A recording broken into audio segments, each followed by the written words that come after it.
Energy suppliers, we all need one, but we don't need all the hopping around just for a discount or getting trapped in one plan. Don't take that. Take the power back with Pinergy Lifestyle. Use the app to see energy use in your home and choose a sustainable energy plan designed for your lifestyle, like work from home, family time, or EV charging time. So when your smart meter arrives, take the power back with Pinergy Lifestyle. Yes, hello, good afternoon, and a warm welcome indeed to Musgrave Park in Cork for the Pinergy Munster Senior Schools Cup semi-final between Christian Brothers College and their Cork rivals Presentation Brothers College. It is an age-old rivalry that dates back, well, almost 100 years and more, and this afternoon at Musgrave Park in Cork, a packed audience in anticipation of what is always a great occasion. And isn't it great to see the stands full around Musgrave Park as we welcome these two storied teams. Alongside me, Donald Lenihan and Duncan Williams. And lads, it's a massive occasion. I keep calling it this week in the build-up to the game the final, because we're used to seeing these two teams go toe-to-toe in so many finals. It feels like a final. We're expecting 3, 4, maybe even 5,000 inside Musgrave Park today. Not a backward step taken, and plenty of good-humoured banter, shall we say, between the rivals supporters. Yeah, there is, and that's the way it's always been. This is a fixture that goes back well over 100 years, and you know, these young lads, a lot of them would have grown up together. They'd have been in primary schools together. They've gone, a lot of them would have started playing rugby in sort of the mini sections of Cork Con, Dolphin Sunday as well, and Highfield. They have gotten their introduction to the game there, but then they go their separate ways, and that's the way it's always been. Massive rivalry, but huge respect. And it's tough on these young fellas, because a lot of them, they haven't had schools rugby now for nearly 2 years. They've lost out on senior competition, on Bow and Shield. So from that point of view, you can expect a bit of nerves. Christians have only played one cup match.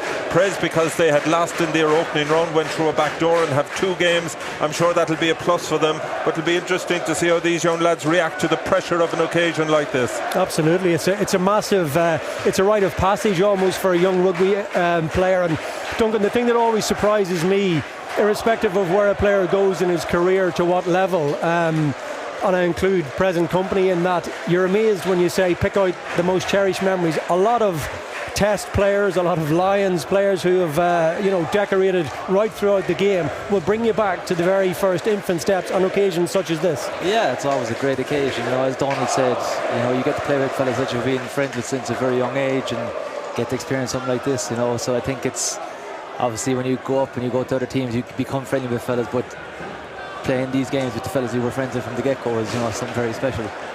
You better give us a bit of the backstory then. You both, of course, have come out on the right side of this fixture in the final in years gone by. Well, Duncan doesn't want to reveal the year. I won't reveal the decade. All I'd say, you know, when I say that these games are close, my first Senior Schools Cup medal, I won by a point in the 9th minute of injury time by a famous drop goal by Alex O'Regan, who played for Munster and Leinster for many years afterwards. The following year, I won by twice as much, 2 points, a penalty with 3 minutes to go. So they are things that you remember throughout your life. And you know, interestingly enough, one of my opponents in that first year for Pres, I ended up being his best man at his wedding. He was my best man at my wedding. So it's amazing how things transpire afterwards. I'm sure, Duncan, you've had the same experiences with fellas from Pres over the years. Yeah, so most of all my Senior Cup memories are winning and losing are based around Pres. So 4th year, we lost in the semi-final. 5th year, we beat them in the final. And then in my 6th year, we lost in the quarter-final, ironically, by 2 drop goals by Tom Gleeson, which he's never kicked ever again in his life. So yeah, you know, they were all great occasions, as you said yourself. I went out to be great friends with some of those lads that I played against. We played Munster schools, Ireland schools together, went on into the academies and played with Munster together as well. So it's, you know, even though you do play against them, it builds great relationships. And your final as well was an equally tight affair, a 1-score game, a 3-point win. So many of these big finals. I'll take it. Yeah, I'll take it. You're right. It's only I have it written in front of me. 11 points to 8 back in that year. Remember that. Well, listen, we anticipate, as much as it's a little bit of an unknown, that it's going to be equally tight today. So it'll be good to see the thoughts of the respective head coaches who were good enough to take time out of their busy schedule earlier this week and have a chat with us. Let's hear from Ger Burke and Tommy Crowe. We're delighted. The Senior Cup is back up and running, and also the Junior Cup. It was a big loss to all the boys and all the rugby family all over Munster. The last couple of years being difficult. If we go back to 2 years ago, we had 2 teams in a final in both the senior and junior and never played. So I'm sure those guys are regretting all of that and will regret it for a long time. But look, we are absolutely delighted.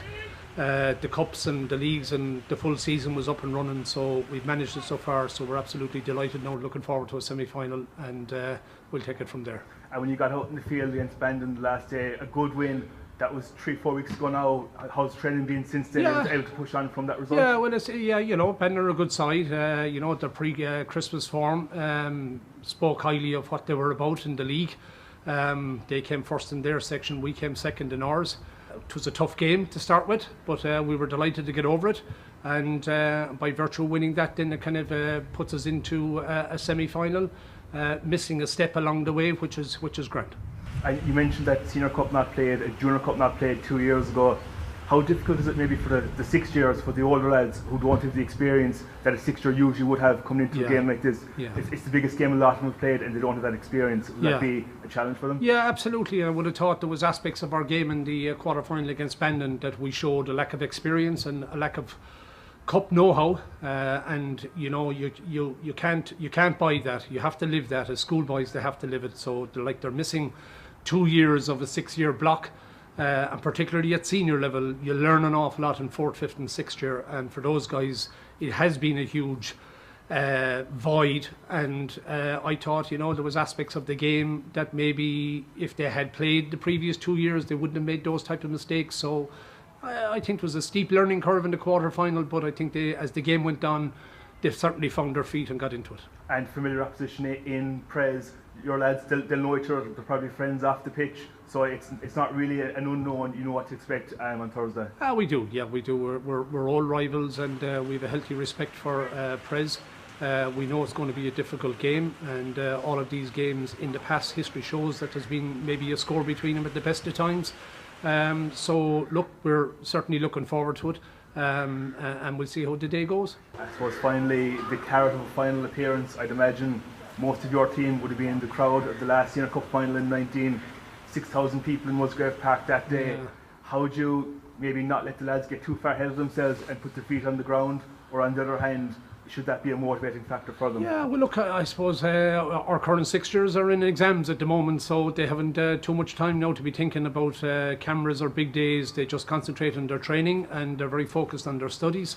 So they're looking forward to the semi-final, and they know this is do or die. There's no back door. The winner takes all, and by virtue of that, we can't even think beyond Thursday. That's it in Musgrave Park, 3 o'clock, and we're certainly looking forward to it. After not getting to play the final in 2020, no competition in 2021, how much of a relief is it just to be back out in the pitch in the first place this year? Oh, it's fantastic. 2020 was heartbreaking. It really was. Up until probably the week to go, we were fully confident there'd be a final played, and that was tough.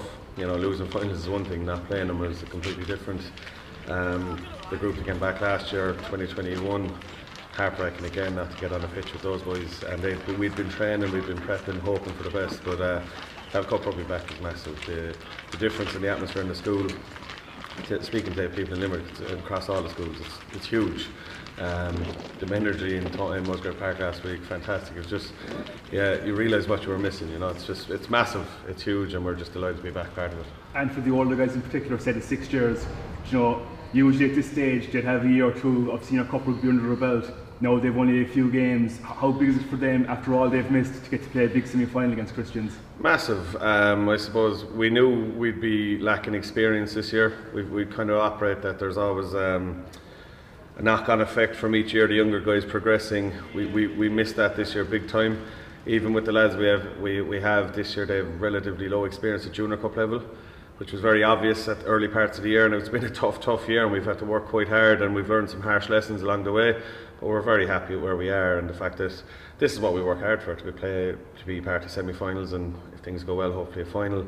This is what they train so hard for and sacrifice so much for, and we're just really excited. And after all that, to lose the first day in the cup and then bounce back with a win, a good performance, 5 tries.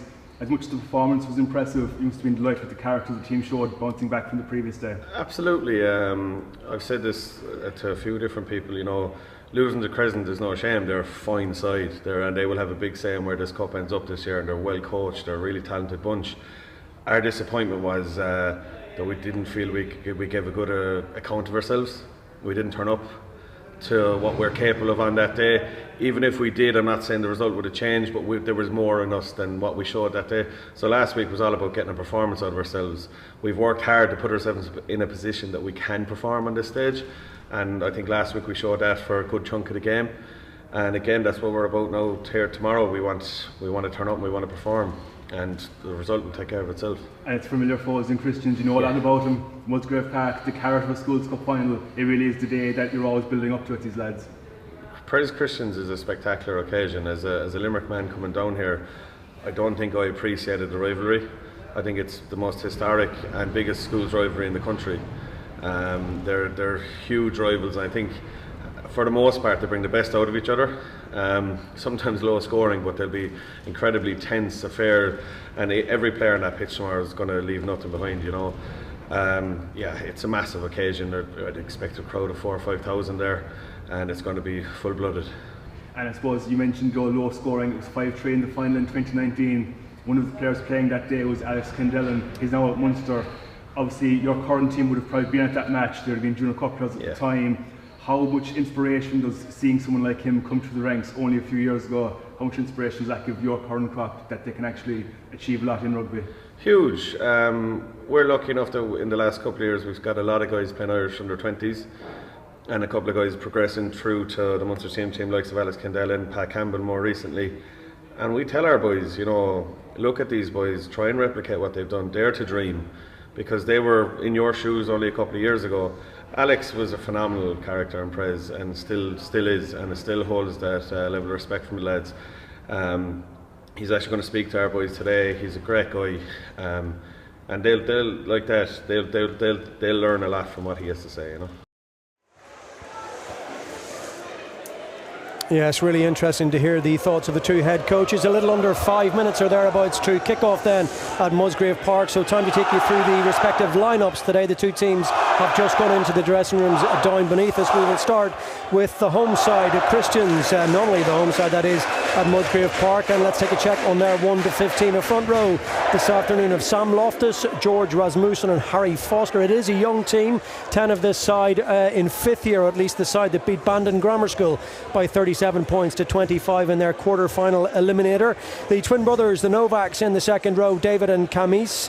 The wing forwards, Thomas Land and Adam Rona, and John Coleman makes up the pack at number 8. It's Jack Casey and Dara Burke, the highly talented fly half, in the half-back combination for Christians this afternoon. A back three of Shane Maloney, Billy O'Riordan and Ben Lynch, and in midfield Evan Cahill-Murphy and Matthew O'Callaghan.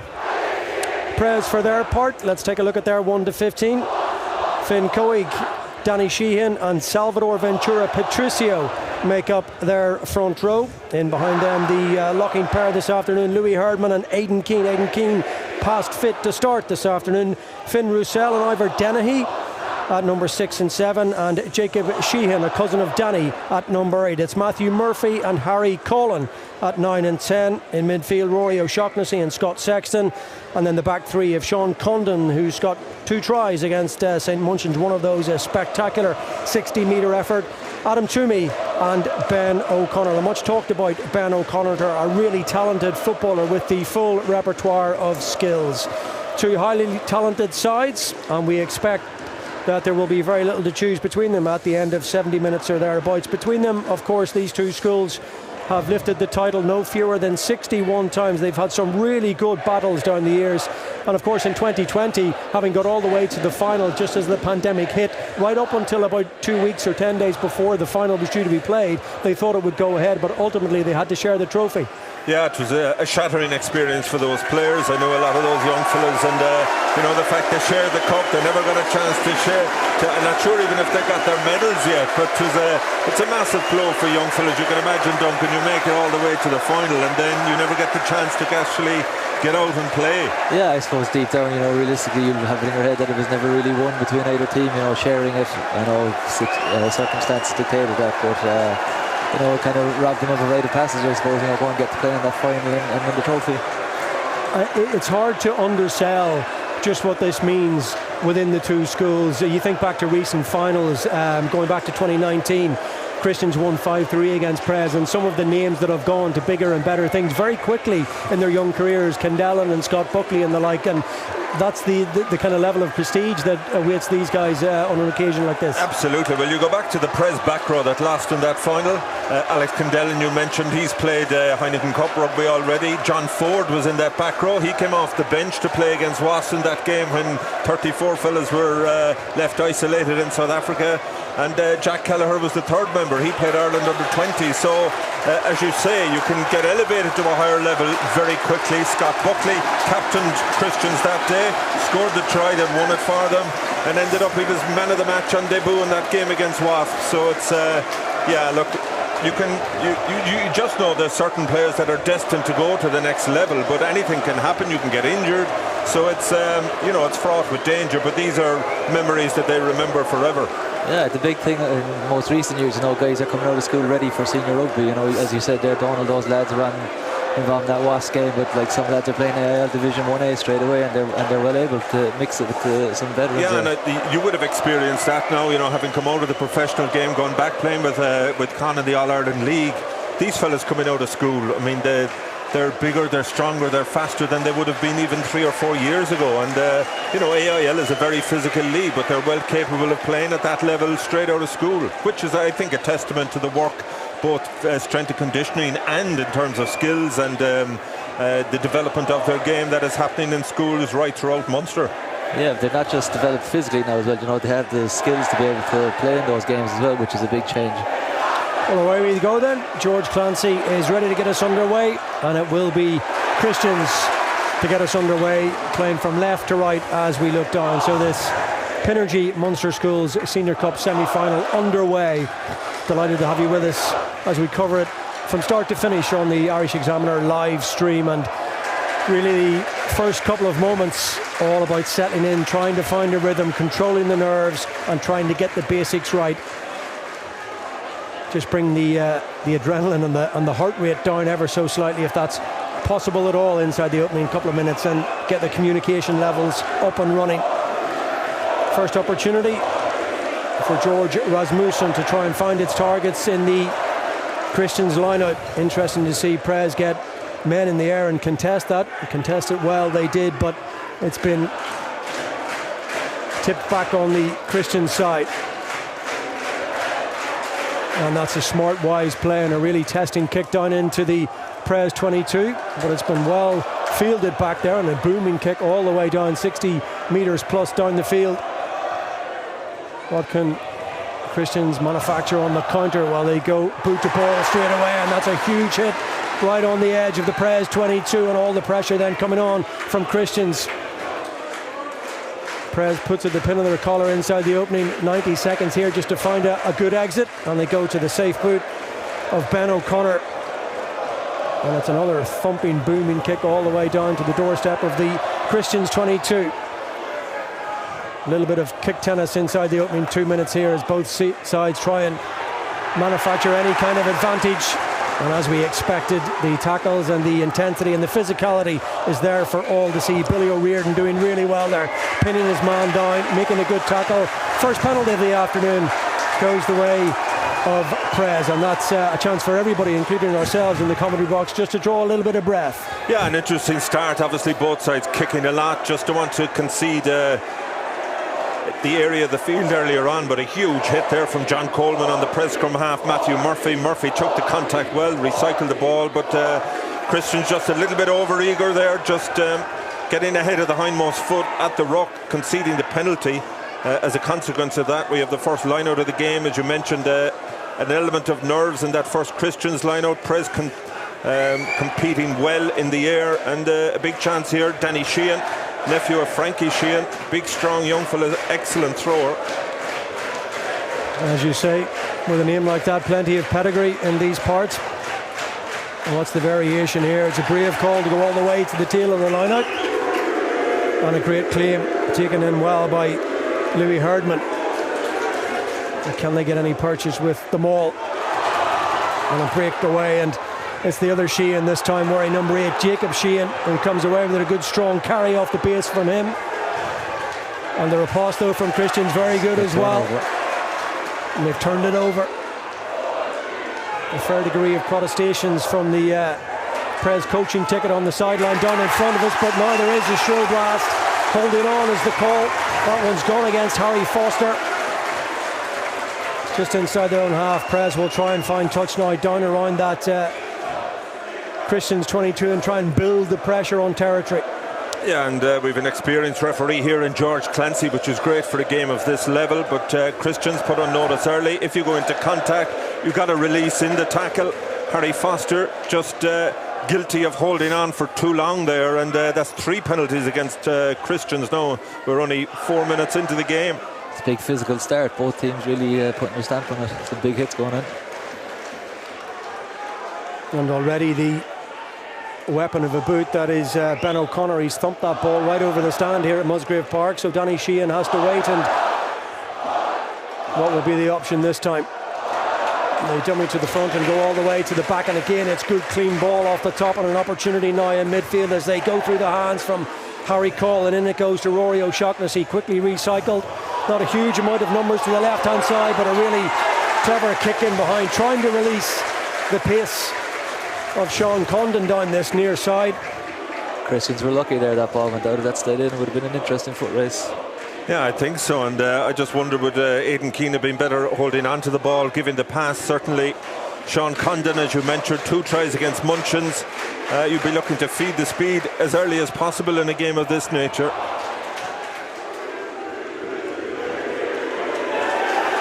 Well, what can they manufacture from this situation? The clearance kick. Will it sit up for Condon? No, it just finds its way into touch beyond halfway, and the pressure for now, which hasn't been quite incessant, but it's been pinned down in that half of the field away to our left hand side, momentarily lifted at least now from a Christian's point of view. Good clearance kick there from Dara Burke. That Christian's line out under a little bit of pressure. He knew exactly what he was doing. A first cousin of Jack Crowley, who played against Brez here a couple of years for a very good Bandon grammar school, and starred within 12 months for an Ireland under-20 side, scored a career announcing try, if you like, against Scotland on this pitch. So I'm sure his cousin Dara Burke looking to emulate what's gone ahead of him.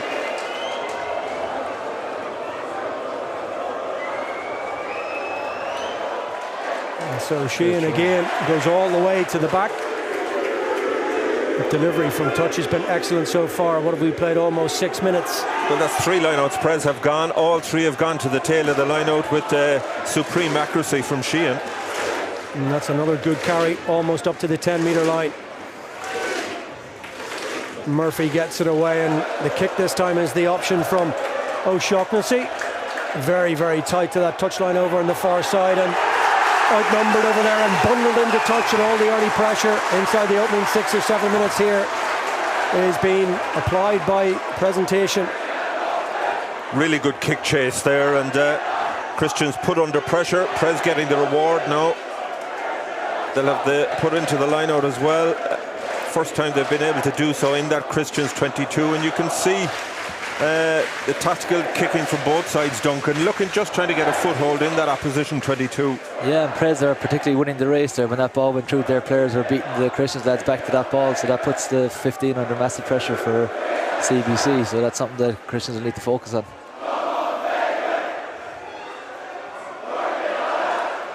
And so is it a case of rinse and repeat? Go to the tail again? No, they mix it up this time and go to the front, but it's the same outcome initially, at least. Good clear communication, good take. And can they get some go forward here? Sniping around the fringes, and ball is there a little bit loose, and that forced the knock on. Christians there in big numbers just to take advantage, and once again they look to play their way out of trouble. Only sanctuary of touch, albeit midway between the 22 and the 10-metre line, will do for now. Haven't really seen any ball so far. They haven't. They've been on the back foot, Christians, but Prez, that maul looking impressive, but just a little bit of panic out of Prez. They were in a good position. They lost control of the ball, and in the end turned it over. But I mean, they've put an early marker here. Their line-out looks really well coordinated, very good in the air, and equally strong on the ground. The Prez, remember, under the new system, which involves the league round robin pre-Christmas, were beaten in their semi-final eliminator by, well, arguably the tournament favourites, Crescent College, 17 points to 13 in late January, but they came back and made amends in no small measure with that 31 points to 12 win against St Munchins. Now they're having the lion's share of possession and territory here. Can they make it pay? Can they get some points on the board? 8.5 minutes in, and they come up towards that 22 again. They're recycling the ball at pace and putting it through the hands. Herdman with a good carry. Now they go to the flank forward. Ivor Dennehy playing on the open side today, and into the hands of Harry Cole, and then they get Ben O'Connor into the line. Alarm bells ringing in that Christians defence, but once again the referee is right on spot to indicate a penalty to Christians. Yeah, Ben O'Connor runs that line very well. I saw he got a try against Munchins the previous game where he targeted the post up close to the try line, but he looked very dangerous. Yeah, he's a big man, isn't he? He's only in 5th year, another year to go. He captained the Cork Minors to win the All-Ireland, and he was part of the under-20 panel as well. I mean, it's amazing. Prez, a strong historic rugby nursery. Yes, Ben O'Connor captained the Cork Minor Hurlers, and Rory O'Shaughnessy in the centre captained the Cork Minor Footballers. So the worst kinds, all-rounders, huh? Yeah, exactly. The guys you love to hate. In fact, I think they both played against each other in the Cork Minor County Final, one for St Michael's, one for St Finbarr's. So it's amazing, actually, a lot of Gaelic footballers and hurlers on both sides. And in many ways, Duncan, we were talking about this before the match. You know, the fact you play so many sports, even up to this stage, you're 18, 19 years of age, it gives you a different perspective. Your skill set is slightly different, and I think it adds to the ability of a player, and his ability and his skill set that you take from other sports. Yeah, I always like Darren Sweeten when he was playing with Munster. He moved differently to everyone else, and that was just from the hurling background. He played hockey, he played soccer. I always say basketball is a great game. Hand-eye coordination and the movement and the athleticism of it. So it's the more games you play or sports you play at a younger age, the better. But just on Ben O'Connor there, I saw the few clips of him against Munchins last week. I think he has those attributes that sometimes you can't coach. His recognition, his spatial awareness and stuff like that. He's a very exciting player and he looks like the real deal. Yeah, and you think the Prez fullback before him was Patrick Campbell, another former Cork footballer. Turned over. George Rasmussen's throw to the front, but it was well read, and Prez got their jumpers in the air early, and once again they find themselves into Christians' territory. They've monopolised possession over the opening 11 minutes. Just one or two little unforced errors, such as that timing issue, more than anything else.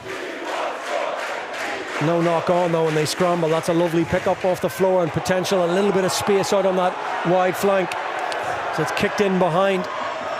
The Christians doing all the defending, and that's a good relieving kick that finds touch over on the far side. Well, it's a super kick because I think it's a 50-22 as well.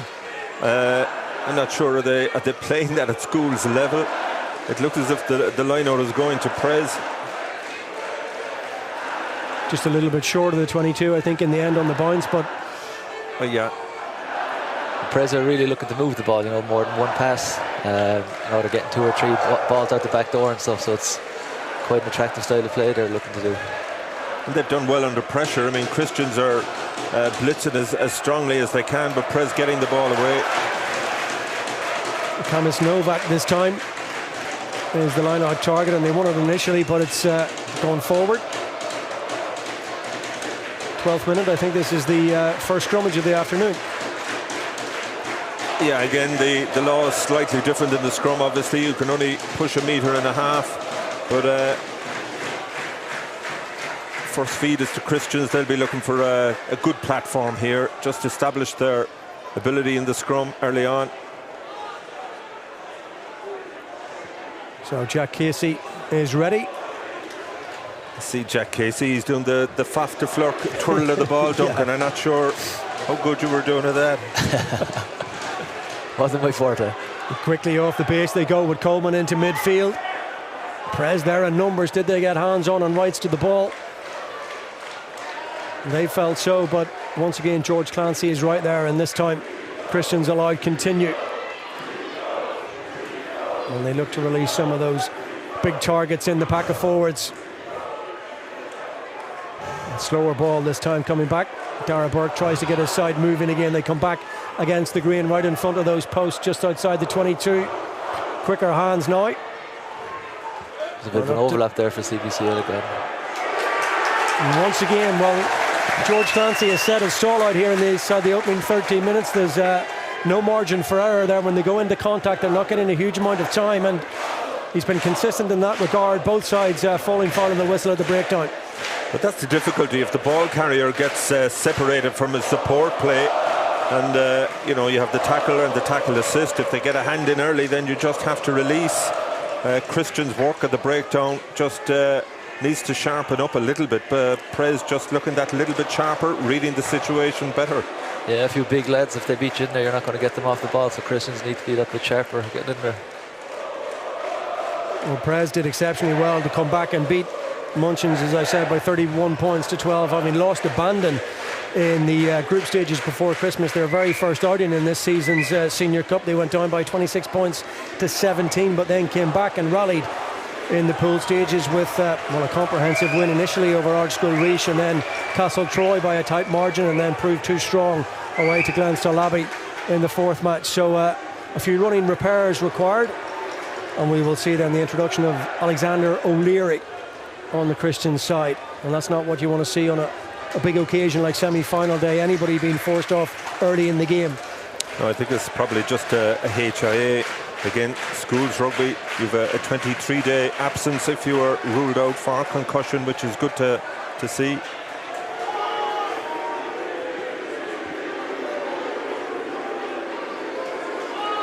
And Prez once more using their strong forward pack to try and out-muscle Christians and get some go forward here. Trundling their way once again up towards that 10-metre line inside Christians territory, where they've spent the lion's share of the opening 15 minutes of this game, albeit without being able to get that scoreboard ticking, and that will be the concern of the coaching ticket at this point, having dominated possession. Well, can they get something going through this backline here? They've got so many options and so many dangerous players. Ball just didn't quite stick for Condon, and now they've recycled and kicked in behind from Colin. On the retreat is Casey, and he's outnumbered, and they need to get the cavalry there pretty quickly. They do. Christians rally. And taken away by Thomas Land.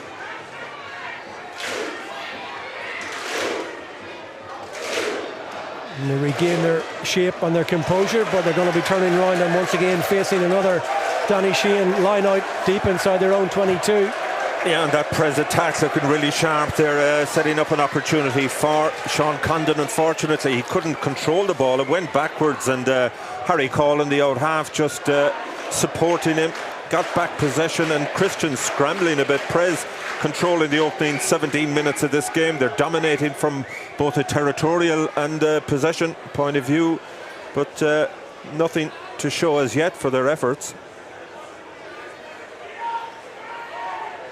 It's been a frantic and frenetic opening 16 and a half minutes, and once again we'll have a short stoppage for a little bit of an attention to one or two players, and plenty of conjecture down at the respective benches down below us. Both head coaches keen to get on some instructions, but certainly the lion's share of possession has gone the way of Prez so far, and the one concern will be that they haven't been able to do a huge amount with us, and a little bit of concern around a couple of players, and just right closest to us, Sean Condon. I just wonder, in that last attack, did he maybe tweak a hamstring or a groin? He's been strapped up beneath us. They'll want him to continue.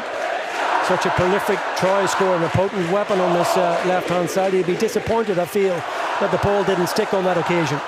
Yeah, he certainly was in a good position. The pass wasn't the best, but he should really have held it. But good to see him back on his feet. He's had that ankle strapped up now. And once again, plenty of moving parts to that Prez line-out, but it's functioning pretty well so far. Another good delivery from Sheehan. All hands to the pump as they look to maul their way forward. Now the ball just popped out momentarily there. It's been regathered. And they're still going right up to 4 or 5 metres, very close to this touchline on the near side. Can Prez recycle and get something going here? Once again, the referee's whistle sounds, and it's going to be a relieving penalty for Christians right when they were under the pump, and Prez were up to like 2 metres short of the line. That was very, very close. Similar offence, similar penalty. Yeah, once again a very strong line out, or a strong line out initially. Very well choreographed maul, but Prez just lost their way a little bit at one stage. I thought it was truck and trailer. They'd actually broken away. I think the penalty might have been given earlier, but in the end, when they did break away, again, it was a breakdown penalty. But that kick just very short. I don't think there's a massive wing down there, but yeah, I don't think he had much of an angle to work with. So yeah, big line out here now for Christians. Yeah, well, Christians have only had 3 lineouts in the game. One of them scrappy, 1-1, and the other last, whereas Prez certainly more dominant. It'll be interesting, will they challenge in the air here on the evidence of what we've seen so far? You would think so. Rasmussen's delivery is a good one. It was well taken under pressure. They did, Prez, that is, get bodies into the air. And important now for Christians, having been put to the pin of their collar, that they can find some foothold in the game, try and get something going, a little bit of field position, and just relieve some of the pressure they've been under. Difficult game to play on the back foot for, well, the opening 20 minutes, 35 minutes a half, remember. And they've spent a good portion of that down here inside their own 22, or certainly inside their own half of the field. We did expect to be playing in a lot more inclement weather conditions than we are. It's pretty benign, all said. That's a really good take once again from Ben O'Connor. Anytime he gets hands on the ball, he looks very sharp and very dangerous. Christians will have done their homework. They'll know all about him. And they do, as Duncan is saying, have numbers to the right hand side. It's good hands, close quarter stuff. Sexton breaks away. He had numbers outside. Once again, the handling skills of Aidan Keenan, that second row, wearing number 5. Very impressive for Prez. Oh, that's a risky pass towards Finn Coig, and it's fly kick downfield now. How about O'Connor on the defensive? Swivel of the hips and shimmy of the feet. Kicks all the way down into the 22, where it's marked comfortably. Once again, just that half opportunity on the break. If they put it through the hands a little bit more fluently and fluidity, they could have got in perhaps. Yeah, well, it's just a bit frantic really, but I know, Duncan, you mentioned Ben O'Connor already, but he just glides, doesn't he? I mean, he's supreme in the air, and just has that ability to step at full go. Christians will be thrilled. It looked as if Harris Foster went off for a HIA. He's been cleared to come back. Yeah, as you said there, Don, it looked like O'Connor was going to be in trouble, but he just steps out little 1-2 of shimmy and off he went and put a nice kick into the Christians 22. Yeah, he just looked so relaxed. And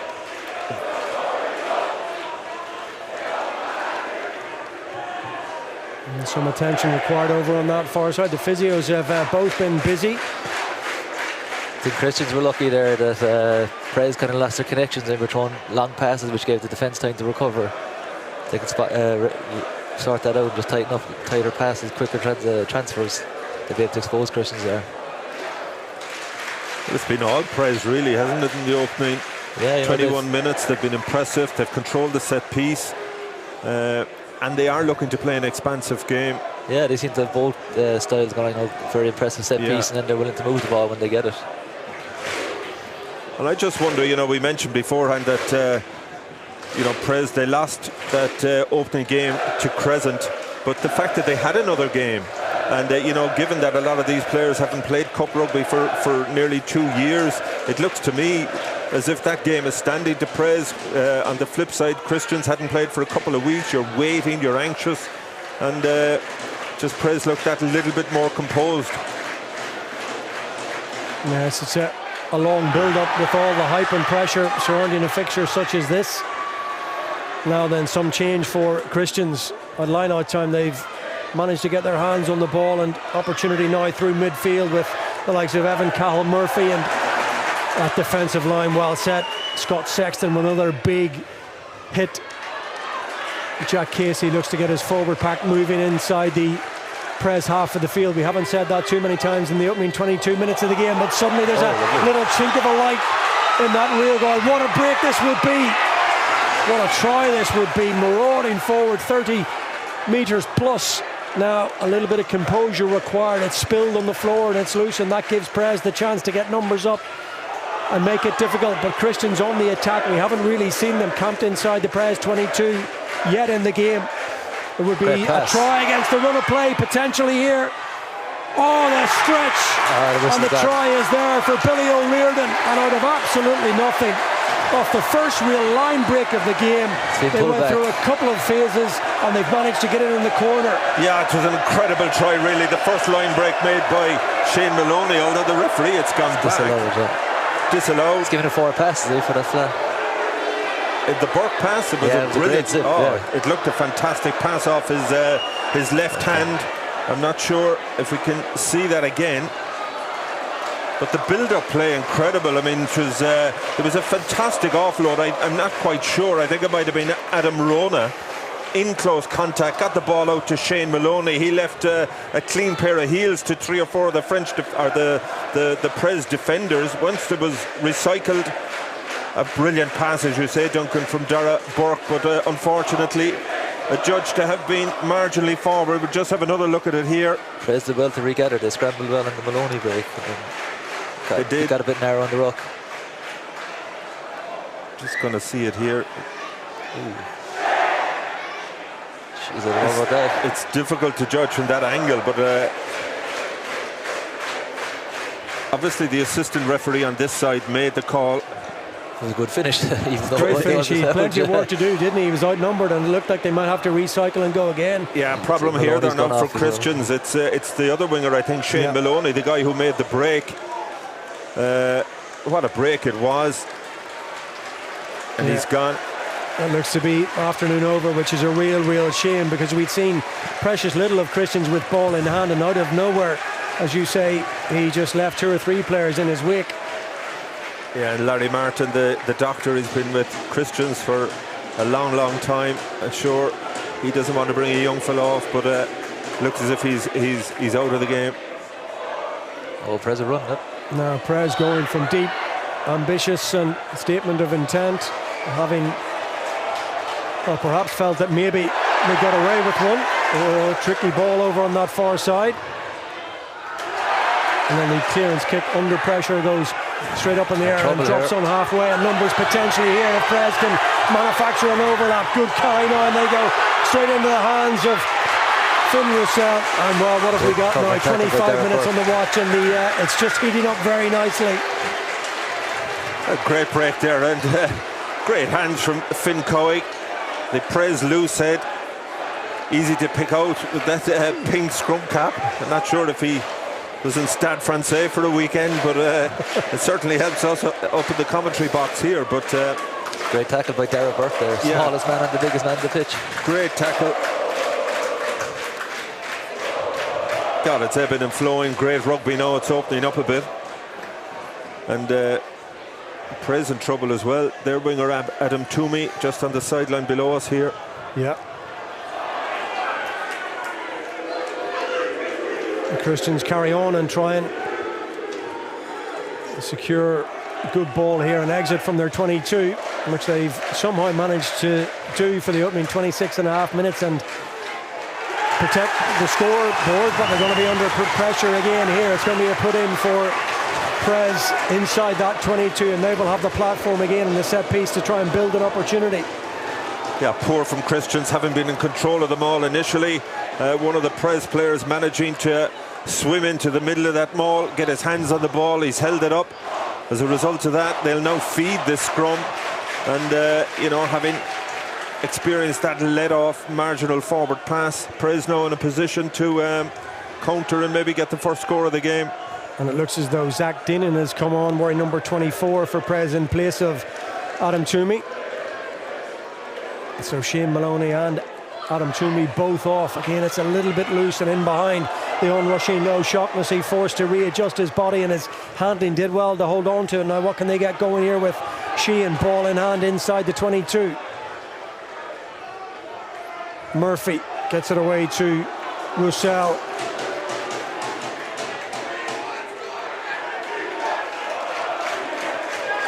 Murphy organising. Sheehan will take on the responsibility, and Prez will try and build pressure around the corner. Really good carry from Sheehan there.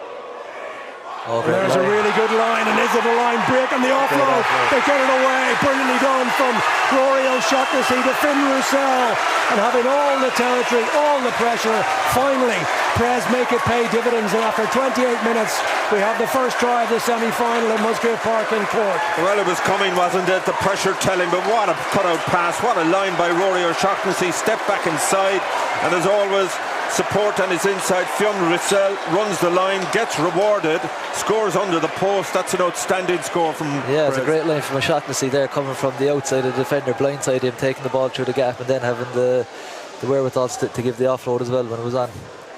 Yeah, I mentioned the fact he was Cork minor football captain, but he was a 7. He was a back row forward up to last year, so he's only made the transition to midfield. He certainly looks to have accomplished the role.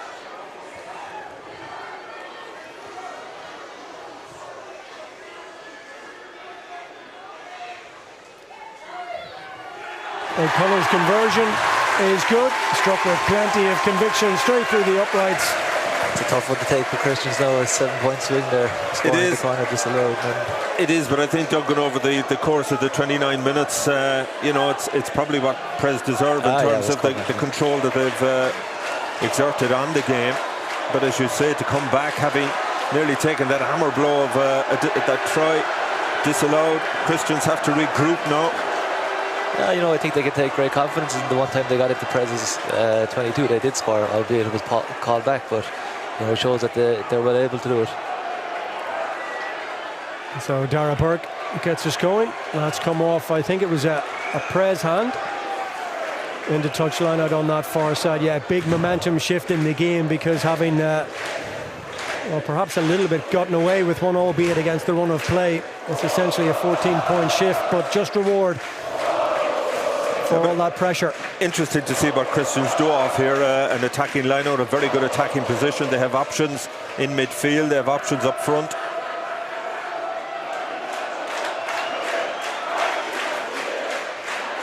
Rasmussen goes for Coleman and finds his target. 5 minutes to half time. Can they get a foothold in this game and back on the scoreboard? Pop back inside. Turnover here. Prez there in numbers, and have they got hands on? No, they work the short side. Christian still in possession and finding it hard to penetrate that Prez defensive line. They're shooting up quick and bringing a lot of intensity to their tackling, and forcing Christians all the way back almost to halfway. Can Prez hold out and protect their 7-point advantage to half time? Casey goes in again and tries to line up his forwards. No let up in the intensity on the defensive side of things from Prez though, and they're forcing Christians to kick, not necessarily all on their own terms, and they do nudge it 10 metres down that far line, but they're not getting a lot of change out of the defence. No, they're not. It's been really good line speed out of Prez. They're very well connected, and Harry Call in the out half seems to be given a licence to shoot up. He was the one who put pressure on that Christians midfield, forced the error in the end, and as you say, Christians just forced to kick it away. Yeah, they're really squeezing Christians. They're coming off the line hard, but they're leaving no kick space as well, so Christians are finding it hard.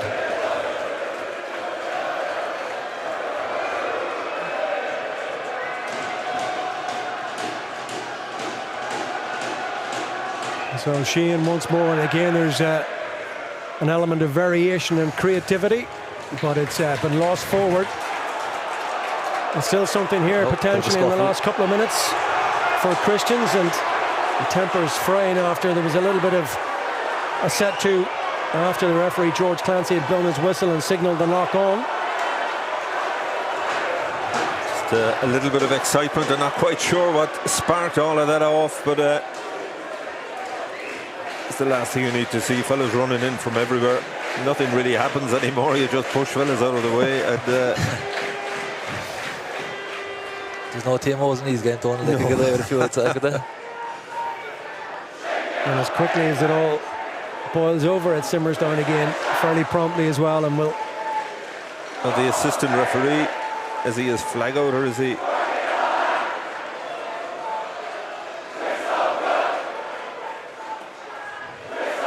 a stern telling off, I think, will do for now. Yeah, look, I think we're just back to the original knock on off the line out. So Christians now have a scrum platform from which to play off. Prez obviously have identified something on the front of Christian's line, because that's the second time they've attempted that little trick play. Yeah, they've had incredible variation around their line out. Just one last and I think 11 lineouts in the first half, which is incredible.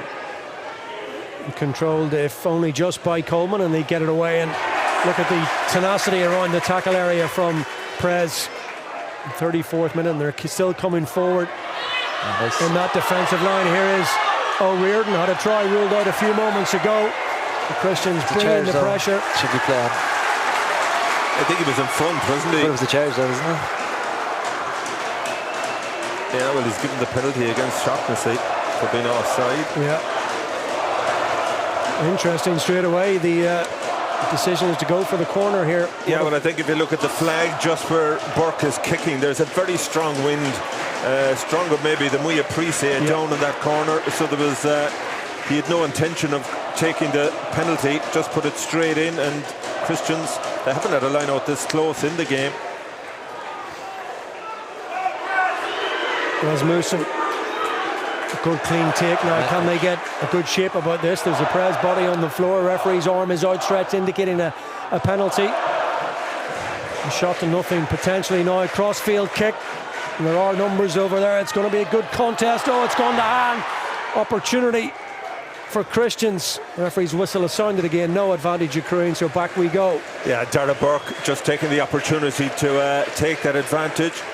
You see so many accurate kick passes in the game these days. But I think Christians will be a little bit encouraged from that line out. Prez forced to give away a penalty on the ground, interfering with the jumper initially, and Burke, no hesitation here. This line out that little bit closer. I think when they have the penalty advantage there, you know, they have a free play, maybe hold on to the ball, try and go through a few phases. The ref will let them play like 5 or 6 phases anyway, so try and put Prez under a bit of pressure. It's Prez applying the pressure at line-out time on this occasion, but Christians have managed to maintain it. Now, what can they set up from this kind of position? Working this short side where there are plenty of black and white shirts there, queuing up. Good clean out from Christians there. And on they go, inch by inch, foot by foot, slowly towards that Prez line. Can they get any kind of momentum as they pour around the corner using their big pack of forwards? And now they put a little bit of air on it. And on the stretch, have they got there? George Clancy is right on the spot. And he says no. Again, a really good line, this time from Evan Colin Murphy. That's both number 12s picking good lines. But George Clancy, to be fair, in a very good position. You just see the pass coming in. Is he giving a knock on, is it? Is it a knock on he's giving? He's well over the line. Yeah.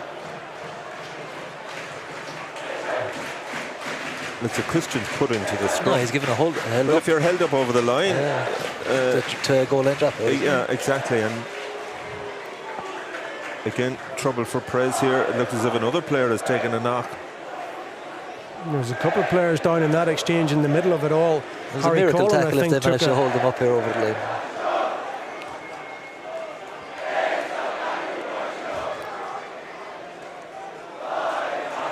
Is Sheehan, was it? Sheehan isn't underneath him. That's very close, isn't it? It seemed to be all the momentum. No, we can't see the ball. Might be a Dan Sheehan moment. We saw that in Paris last week, just getting a hand in underneath. Yeah.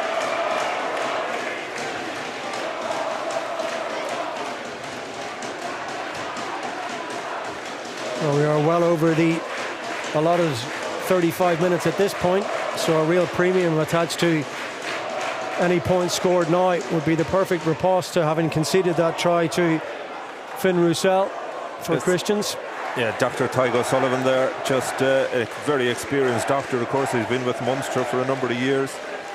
Just debating the knock that Harry Collin has taken, and you just don't take any chances. I'm not surprised that he's been replaced. Let him go in, let him be reassessed in the medical room. Tyg looks like he's staying on to play 10 as well. Oh, he's coming off. So that's Gene O'Leary Kareem who's come in for the stricken Harry Collin. Let's hope that he is okay and can be adjudged fit to rejoin us for the second half. But what a position this is for Christians now, as I said. Well over the 35, clock in the red, and now with some goal forward from the scrum. Can they sling it wide and get an opportunity here? Ben Lynch stopped 2-3 metres short. They've been living off scraps all half. Christians really now, can they hit back with 5 or 7 points potentially here before they go into the sheds at half time? The ball is there, and once again they keep it in tight. Lots of targets, lots of options. Frontline defence from Prez so far is good. Now what's the option here? Do they put some width on it? Again, Prez are more than equal to the task. Do they go back the other way where it appears they have plenty of numbers? No, they keep to work that side now. Queuing up left and right, both sides of the ruck now. Opportunity here as they get the latch on. It's really good, stoic, staunch defence, but now there's a better angle of running. They come back in on it with Lynch again. No purchase whatsoever as yet. Maybe straight through the front door and on the reach. George Clancy is there. Now what is he adjudged here? Well, he doesn't have a TMO. I thought he might have just grazed the line. I'd like to see it again. He's consulting with the assistant referee on this side. We'll just have a look here. Yeah, great pass from Burke. Again, O'Callaghan, on first viewing I thought he did graze it. You just see it here. Yeah, I think he did. Even there was a little bit of forward momentum afterwards. It's Jack Casey. Jack Casey has got the try, and they've come back well in the latter part of this first half, having conceded the try, to have significant pressure of their own. And this time it's red zone pressure, and this time it pays off. They've maybe been unlucky and unfortunate once or twice not to have managed to get all the way over the line, and once again there was a little bit of uncertainty about it, but following consultation with his assistant on the near side, it is a try, it does count, and Jack Casey has got Christians on the board. Yeah, I must say my first impression was that it did hit the line, but to be fair, the referee consulted, and Darragh Burke with that conversion, bang on half time, we're back to where we started, a level game. Well, we did say at the very, very outset, so many of these big games between these two teams have been very, very tight over the last number of years, and historically right down the years, and that's the way it is at half-time at Musgrave Park in Cork. We've played almost 6 minutes over the 35, but it's a 7-pointer right on the whistle, which leaves it all square at half-time. It is Christian 7, Prez 7 at half-time. We're back in a couple of moments.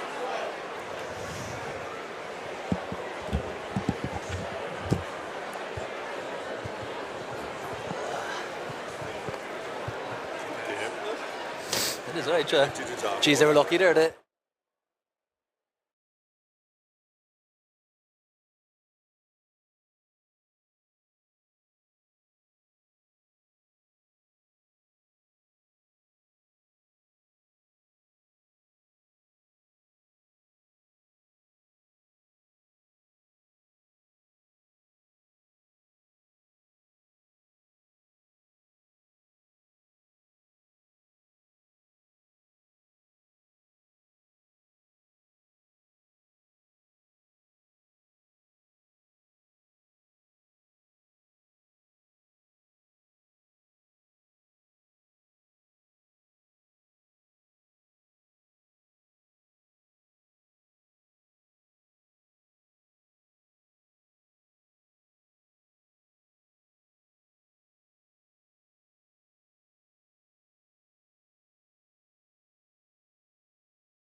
Energy suppliers, we all need one, but we don't need all the hopping around just for a discount or getting trapped in one plan.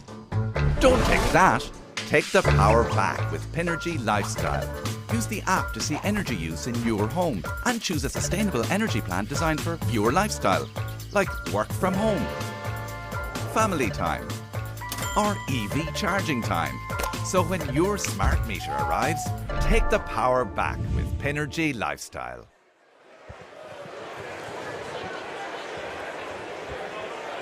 Well, we're back at 7 points apiece at Musgrave Park in Cork, and entertaining. I was going to say 35 minutes, but it was more than 40.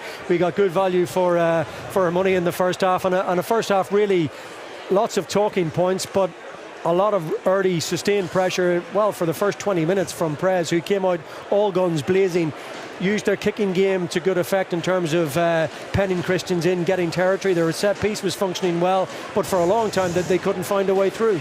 Yeah, look, I think it's typical of a schools game like that. You have both teams have their periods of ascendancy. Prez, as you mentioned, I thought started the game really well.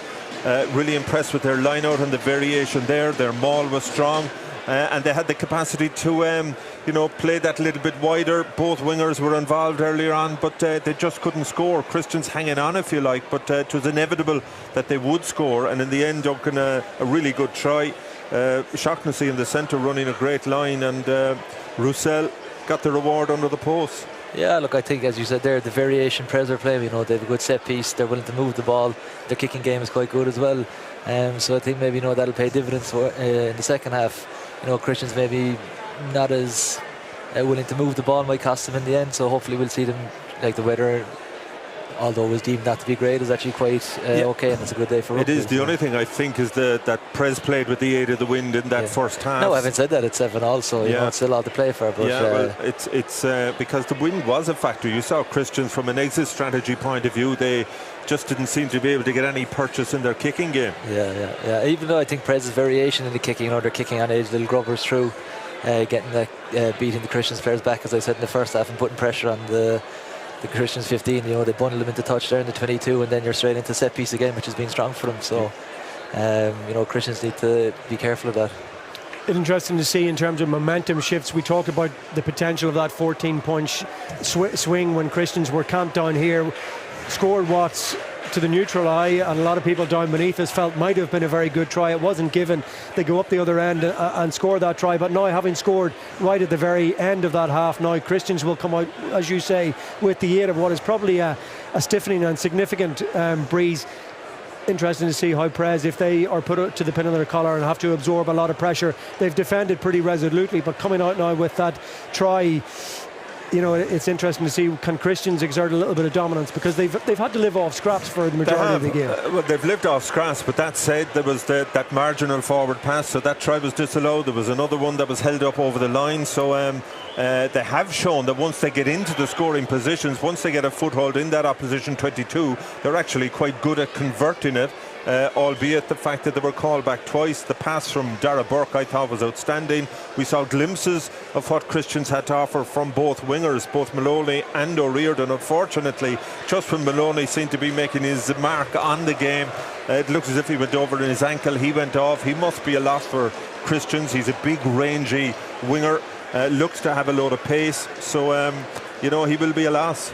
The important thing now, Donald, is when Christians go out in the second half, as you said, the wind will be behind them, so teams fall into the trap of the wind will win the game for us. They can't just rely on that now. They still got to continue to play and use it properly, and like Prez did, they put those little grubbers through in the end, that automatically kicking off first hands or whatever. So I think they need to stress the defence before they just kick and try and use the wind. There's so much pressure and so much anticipation, and maybe it took the game a half an hour to kind of settle down, 25 minutes, and generally the rule of thumb in these kind of games is that when players get a little bit fatigued and there's a bit of brain fog, and you'll see more line breaks as the game goes on, and so often they're decided by that one moment of brilliance, the like of which we saw from the unfortunate Shane Maloney. And both sets of players do have that element in their back line, giving a little bit of space. They certainly have, and you do hope that a game as tight as this is won by a bit of brilliance as opposed to a mistake from an individual. We see Prez first out here, but I think Christians, they're going to have to show a little bit more invention. Prez defensively also, we should mention, really good, very good line speed, seemed very well organised. Yeah, I think if Christians need to be careful when they do kick as well. If they kick very loosely, that Prez back three there are very dangerous, and kick loosely 10-metre peril. I think they'll punish you big time for it. And you mentioned the fact that the first 15 minutes was a little bit loose and a lot of mistakes, but as we said before the match, a lot of these guys, they've had little or no rugby, certainly no competitive rugby for almost 2 years. I was watching the respective teams coming in just before kick-off, before they finished the warm-ups, into the dressing room to put on the jerseys. But you could see, with the fact there's so many fans and so many of their schoolmates out there creating a massive atmosphere, there was almost a frightened look in their faces, that kind of pale look. So it's inevitable that you're going to have those errors early on, but at least now both teams have settled down and they're playing good quality rugby. Yeah, the mindset in general seems to have changed. For years it was kind of playing not to lose, whereas now you see Prez are going out there, they're moving the ball around, Christians are trying a bit as well, so they're going out to win the game as opposed to going to their shell when it comes to the big occasion. Well, as we said, the last 4 or 5 big meetings between these two teams that have shared the trophy on 61 occasions between them have been settled by 10 points or fewer. 4 of those 5 actually by 3 points, and we set adrift for the second 35 minutes at 7 points apiece. Very much in the balance, and Prez looking to set the tempo in the second half. Great carry there from Sheehan off the kick-off. Really powerful carry. I wouldn't fancy him bearing down on me now. No, he's a big explosive guy. And there's another one of those breakdown penalties. We've seen 4 or 5 of those in the game. But George Clancy he's been consistent on this, and the message has to go out there. You've got to get the support in early. Harry Foster did well there. I think Prez did a big overlap, and he kind of came out of the line and shut the ball down and actually got a turnover. Early opportunity then for some field position for Christians. Diminutive figure of Dara Burke, but he's got a great range of kicking. Lovely distributor as well, and he brings play up to the 22, and a really strong platform here potentially for Christians. Yeah, he looks a real powerful lad, big ties on him, and he can kick the ball huge distances. So with that win behind him, it'll be interesting to see how he varies that kicking game. 17 points against Bandon, 7 out of 7 off the kicking tee. Very impressive stats, and that's a really good take by David Novak. Very much at the periphery of his reach there. He was hoisted high into the air.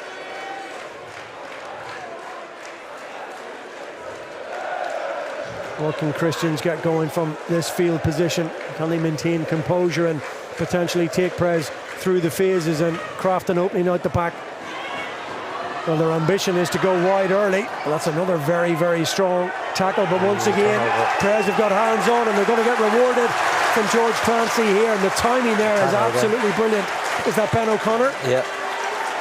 But also, I think O'Callaghan there, really strong guy. But referees have been very strict now in terms of movement on the ground. Once you hit the ground, you can't make that second movement.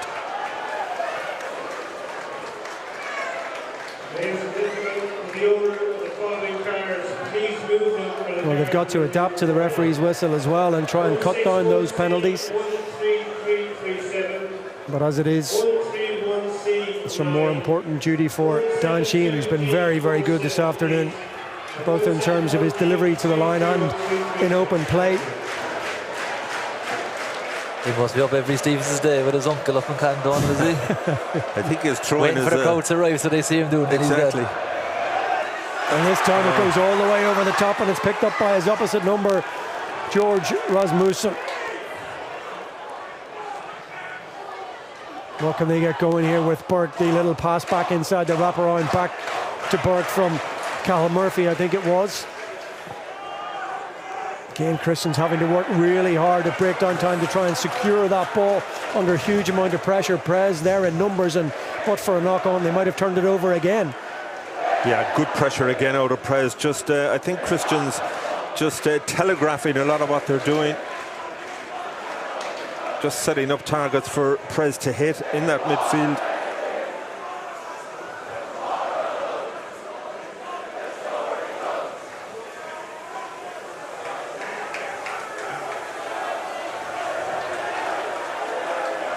We haven't had a huge amount of scrums in the game.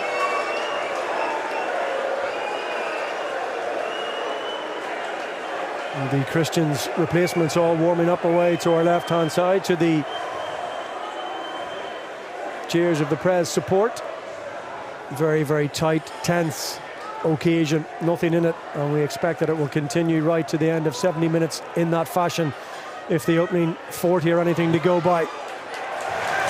And there's that intensity around the tackle area. I think that's Sean Condon in off his wing to make another big hit and just dislodge the ball. Made it very difficult for Christian to get any kind of backline continuity going there off that defensive line very, very quickly.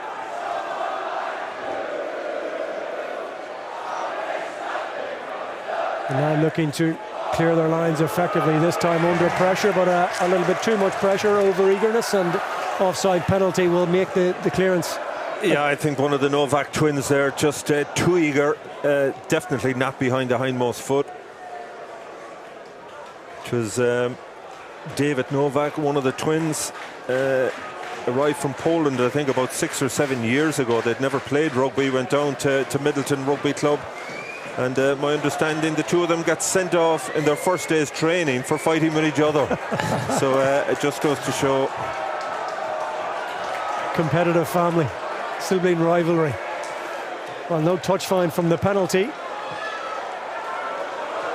The Christians once again mopping up in behind. Burke didn't have too many options, but it might prove a good one as he finds the replacement, Kilbride. A good carry from Christian Kilbride, and Christian's only offensive on the front foot now with Casey once again into Burke, and they recycle and get it moving again with Thomas Land. The ball is slow coming back, and slow for a reason. There's a hand in there illegally. Interesting to see what the option is it from this kind of range for Christians. Yeah, Dara Burke did really well there. He just stood up one of the Pres defenders and fed Kilbride, the replacement for Maloney, who did well to stay on his feet. Burke, no hesitation. He all seems to have time in his hands, doesn't he? Yeah, he looks really composed. And he's going to opt for the kick here.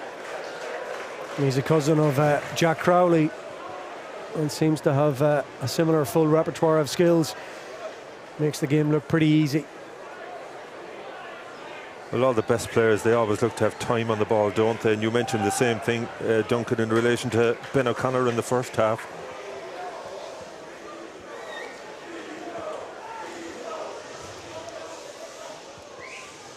And so how will he fare from the kicking tee? Nothing easy in this environment, under these conditions, with this amount of pressure.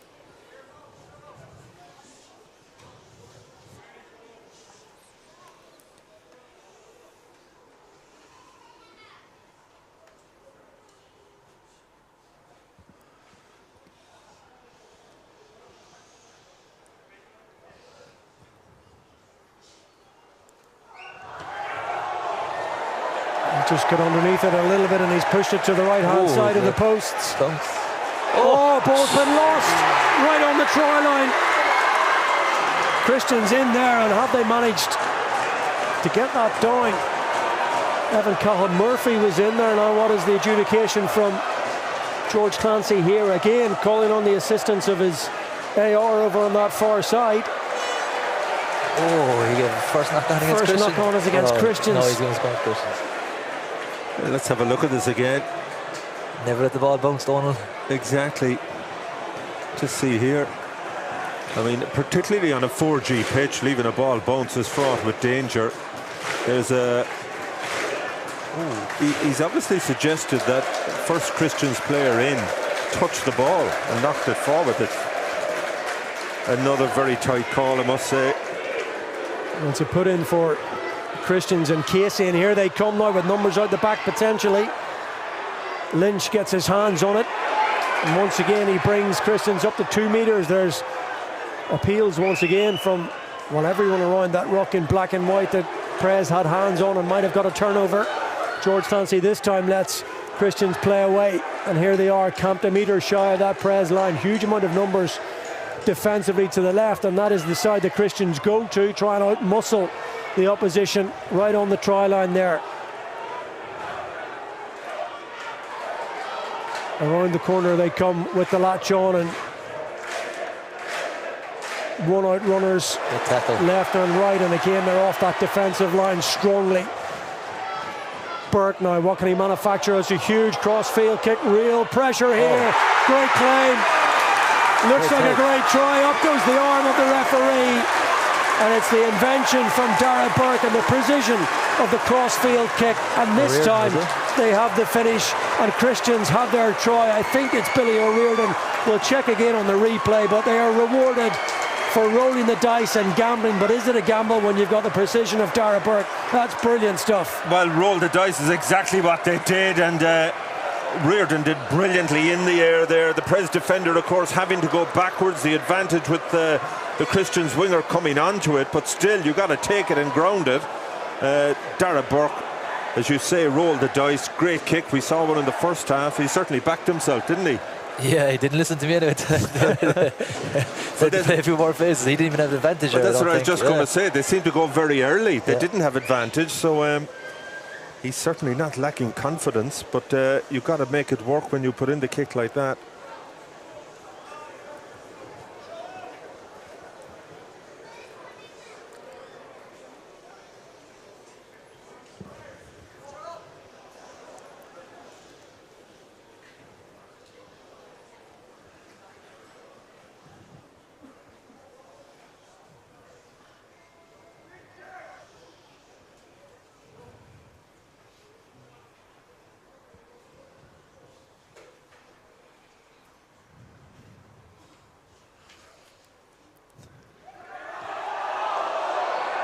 Now, as he measured this, it's close, it's very close, and the cheers from the Christian supporters to our right-hand side will tell you how close. They thought it was good, and for a moment so did we, but he's just left that out to the right-hand side. Yeah, he just seems to get under his kicks a little bit. They're sort of hanging in the air there, but when you consider the try that had been disallowed just earlier, it'll be... I think we need TMOs. I never thought I'd say it. We need TMOs in schools rugby. And having got their noses in front, there's a knock-on over on that far side from the restart. It's a difficult one to take, As Ronan Man, he would say, was coming down like a hot nappy. Exactly, and but how many times do you see it, Duncan? Restarts, they're a massive part of the game. You know, you've just scored, you've got to recompose, and you lift the opposition back into the game immediately.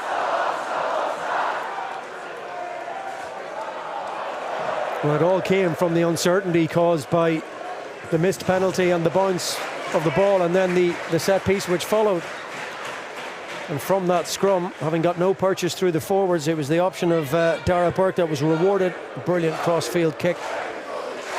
And as we said, that Christian side, who spent the lion's share of the opening half on the defensive, they have shown glimpses of what they can do, and certainly they've brought that element of their game to this second half. Into contact goes Ben O'Connor. Important now that Prez react and find a riposte, but they've turned over the ball there. Dara Burke with a good turnover. It's a really good kick as well, because Ben O'Connor was tied into the rock. There was nobody in the backfield, and it's a chase now. Massive foot race, and leading that foot race from a Christian's point of view was George Rasmussen, who was closing down on O'Leary Kareem. Bounce of the ball took it infield, also made it more difficult for Prez, but they're going to get away with a penalty here. There's an offence at ruck time, hands in there from over-eager Christians players, and why not, because their tails are up here. I think they just need to keep their composure there, make Prez work their way out. Yeah, just as you say, a little bit too eager to try and retain possession, but that Jean Kareem O'Leary, he's under 17. He's in the national talent squad at Munster, which is unusual for a player of that age. He's a young out half. He's come in for Harry Collin and put in a very good defensive tackle the minute he came onto the field, but it's a big step up for him, but he's doing well.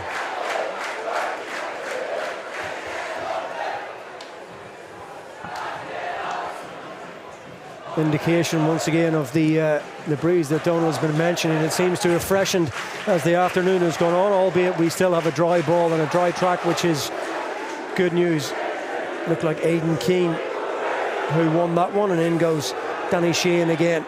Yeah, Keane has been impressive for Prez in the second row, doing the basics well, but also very good handling.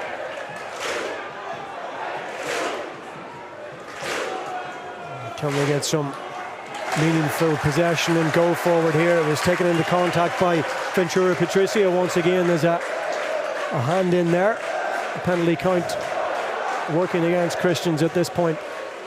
Prez coach is not happy with the refereeing here.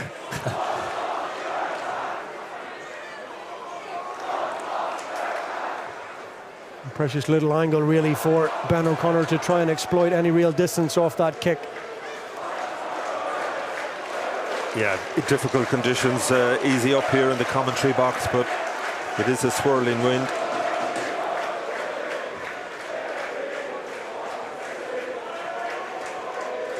Tygo Sullivan, the doctor, going out onto the field again. So it's been an attritional 49 minutes on both sides of the ledger. Some key personnel forced off. Harry Corlin in particular. And Shane Maloney for Christians.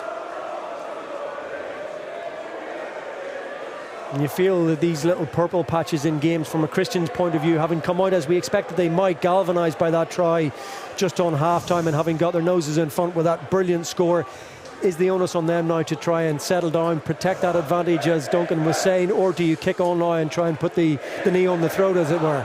Yeah, well, they have the wind advantage, and you just can't protect the lead. You've got to keep playing. I mean, they've created plenty of opportunities now. The try in the end was a brilliant one. They got a little bit lucky when the kick came back off the post, but again, that try was adjudicated that there was a knock on in the middle of it. But they've been sticking to their task. They haven't been put off by the tries that were disallowed. And again, as we suspected, Prez just haven't been able to get any purchase or any foothold in the Christians 22, and we're 15 minutes into the second half now. Yeah, I agree, Donald. I think they need to keep playing. I don't think you can just sit back for the next 20 minutes. You've got to keep playing, try and score more tries, score more points, because Prez will score again. So Christians need to keep the foot on the throat. Nicely done from Herdman that time. Again, that variation from touch for Danny Sheehan. Line out back functioning very well indeed, and now Prez have the opportunity to put it through the hands and try and find a gap. And again, their go-to guy is Sean Condon on that left wing. Looks very elusive, but he's been met with some pretty big, robust defensive challenges. Now they mix things up and get O'Shaughnessy involved at first receiver. He's isolated. And can they protect their own ball? They can on this occasion. Matthew Murphy looks to set them in motion again. Another big carry from the other Sheehan, this time Jacob trundling on, taking 2 or 3 Christians players with him. Ventura Patricio this time. He's a big carrier, isn't he, Patricio? And that's what they need to do, get some of their big carriers involved. And that was, well, it was nice to watch from O'Connor, but it's low percentage stuff. It looks great when it comes off in those tight corridors. Yeah, I think, to be fair, I think the pass should have been held. It was a brilliant offload from O'Connor, and you'd love to see him get a little more touches, because he just seemed to have that X factor, really, doesn't he? Yeah, I think if you're playing with a guy like him, you got to expect that those offloads are going to come, the unexpected ones out the back door through contact and stuff. So yeah, he does. Yeah, it was a lovely ball. Yeah, he does well. He should have held the pass, really, but he's another year at this level, O'Connor. Crescent against Bandon Grammar, of course, in the other semi-final, which was due to be played this afternoon, but that's going to be put back. We await the confirmation of the refixed schedule for that. The Christians and Crescent involved in a really high-scoring affair in the group stages in Group B before Christmas. Crescent coming out on the right side of it, 40 points to 28. And they certainly would be one of the favourites, although Bandon have acquitted themselves really, really well. And it's been a feature of this competition over the last decade, and maybe a little bit more than that, where it has been thrown over a little bit more open to a wider catchment area. We're seeing schools like Bandon and before that Glenstall Abbey coming through. Yeah, absolutely. I remember seeing Glenstall win the cup here for the very first time in their history. Ben Healy was captain, he was out half, he was outstanding for them, and it's great to see that. Bandon Grammar, brilliant in the semi-final here against Prez. They really should have won it in 2019 in that semi-final, and great to see them in another semi-final. Oh, once again, it's the bounce of the ball, which is proving elusive, but O'Connor's off here. He's going through the gears now. Can he find support? Instead, it's an intercept and an opportunity the other way for Christians as the game suddenly They got to move it. Bursts back into life. O'Connor looking so dangerous, and he had to throw the inside pass, but it ends up with Christians now on the attack, and they're looking elusive and dangerous in attack with Kilbride, who's done well anytime he's seen the ball since coming in off the bench, a little earlier than he might have expected perhaps. And really now 54 minutes on the watch of the 70, and you're thinking Christians on the attack with the 12 points to 7 advantage. If they could get another 5 or 7 points here, well, all of a sudden it's a long way back for Prez. Here they go with Rasmussen. Berkowitz orchestrating things, options left and right, and again he just puts it up to the likes of Rona to carry straight and direct around the corner and suck in those defenders. And can they create any kind of space out wide? We know they have the potency. 5 metres short, recycle and through the phases, and lots of numbers right, and testing those pillar defenders as well around the ruck, and almost a little bit of a gap opening up there. They move to the left there, they get in. Huge numbers left. If they want to put it out wide, can they communicate that in, or do they back the forwards to try and trundle their way over here? It won't matter. Now they do go wide, and they're very close. Good defence. And there's an angle there, and there's a line there, and there's a short pass, and there is another try. And Christians have done all the hard work in the second half, and having created and been the architect of the try for O'Riordan a short time ago, this time it's Dara Burke who touches down. Brilliant try. It was coming, really, wasn't it? And as you pointed out, Duncan, there was so much space out on the left-hand side. To be fair, Christians recognised it. They almost butchered it, but got the recycle a second time. I think it was O'Callaghan just held up short. They recycled quickly, and Prez scrambling. Their scramble defence has been brilliant, but you know, you can't keep it out forever. And Dara Burke just seizing the moment. I mentioned he might be low to the ground, but he's really powerful, big thighs on him, just used it to drive over the line. Great try. Yeah, he had some nice contributions in the lead up to that try. You know, he seems to know when to take it to the line and when just to shift the ball early. You could see here when the space left, he caught it and just shifted it straight away. The other time he took it to the line, he had a forward either side of him, and then ran a lovely line there, similar to the Prez O'Shaughnessy's try, you know, out in and blindsided the defender. Yeah, I mean, he's great awareness of what's happening around him, but you need for a 10. He has that peripheral vision. His decision making has been very good. And he's a chance here now again to stretch the lead by converting his own try. And this time he's quickly about his business. Up go the flags. Conversion added. And all of a sudden, as I said, 56, 57 minutes on the watch. And it suddenly looks like a tall order for Prez. They've got to hit back almost instantly, you feel here. Yeah, they're on the back foot now, Prez, really. I mean, they've had, as we've mentioned, very little ball in this second half. But I've been impressed, Duncan, by the amount of try-scoring opportunities that Christians have created. As I mentioned earlier, once they get into that opposition 22, they really do stress the defence. Yeah, as we said in the first half, I think they got in there once. They scored the try in the corner, although it was pulled back. I think, you know, every time they've gone into the 22, they've scored. The benefit here for Prez is now they've nothing to lose, so they might as well go and play, and this probably suits them. And to be fair, we have to point out, it looked as if O'Connor was going to break out. There was an intercept on the pass, so it really is ebb and flow. Yeah, again, you're talking about those small margins. Sheehan now. Prez have simply got to throw everything at Christians over the course of the last 13 or 14 minutes. Anything really can happen here. They've certainly got to find the next score. No real space in the backfield. It's well covered. And straight down the throat of O'Connor here. Now can he spot a little bit of open country?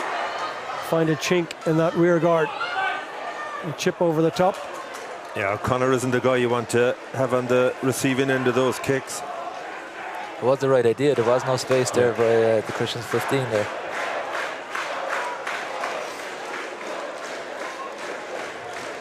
Casey and Burt, as they have done, controlling things now for Christians,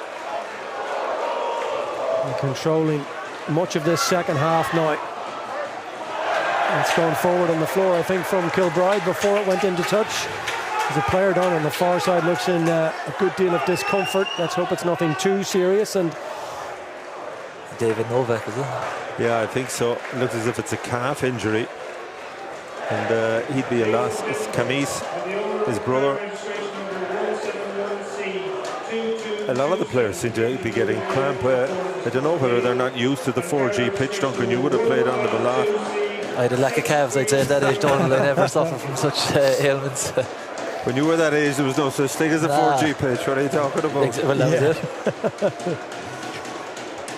And again, maybe from a Christian's point of view, we thought maybe the slow start, you put it down to the fact that they didn't have that extra game, that Prez had that defeat to Crescent College, but they've come back roaring in the second half, and maybe all the time, not to say it was a little bit of rope-a-dope in the first half, but maybe we were underestimating the conditions down at pitch level. Yeah, I think so, and I think to be fair, both teams have a lot of players, I think 9 or 10 each, who are back next year. So you know, when you look at the quality on display here, you'd have to think there's a lot of talent coming through. You put another year at senior schools level.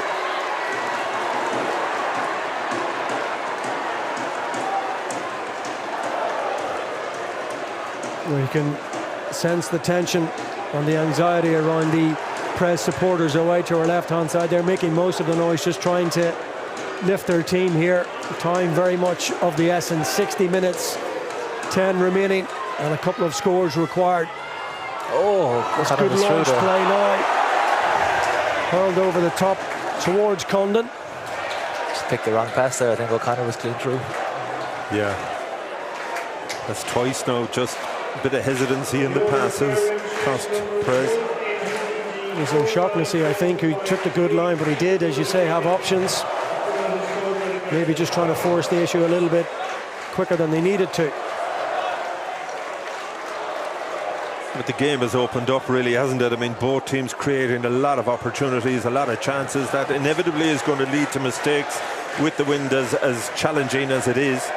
But Prez, you feel they're going to have to score from here if they're to get back into this game. 10 minutes left on the clock, plenty time. They get a try, you're back in it, and the pressure then comes on.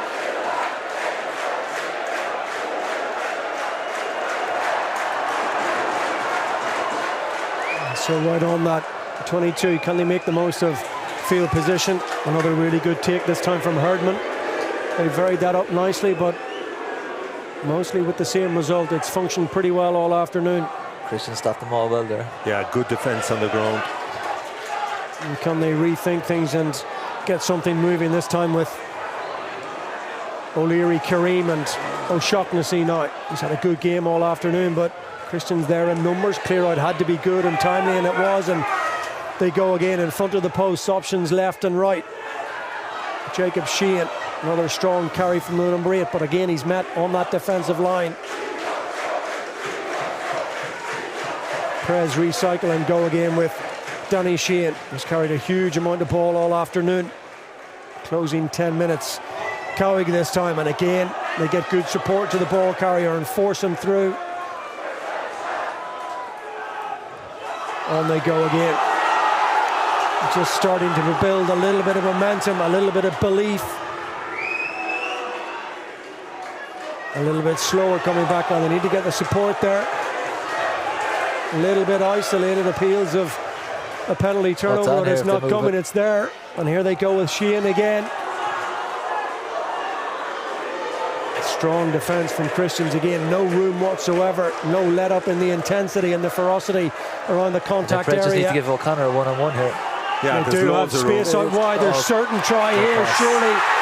They do work it to O'Connor. He works it to Condon, and then he goes for the score. Now the conversion will be tricky, and every point is crucial, but Prez have done absolutely what they needed to do. They've got themselves a 5-pointer, and they're right back in it. As Donald, you say, there's still plenty of time for this game to go either way. Absolutely, and you know, having a series of carries that Christian's defence just got far too narrow. It was screaming out to be moved, and it was inevitable. You felt that Condon was going to score it. Good awareness in the end from Prez. The space was really, it was screaming out to go wide, Duncan, wasn't it? Yeah, I think they've done the damage. They sucked in the defence with the close carries, and you know, as I said there, you know, give a guy like O'Connor just a one-on-one that time. You know, he managed to catch and get the pass away, but I think in those situations you just give that guy a one-on-one and let him do his thing. Exactly, and to be fair to him, he didn't try. He gave the pass. Could probably have scored himself, but no, he has incredibly difficult conversion. No, if you give in terms of a one-on-one, the attacker has all the momentum with him there. He picks where he wants to go, and the defender has to react. So you just got to give a guy with that talent that opportunity. Exactly.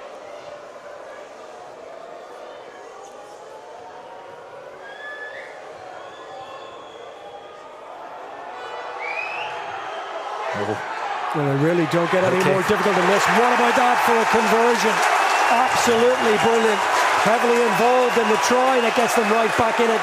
And certainly that conversion has Prez believing this game is not done by a long shot just yet. Well, you just get the impression from this guy that he actually thrives on having those clutch kicks.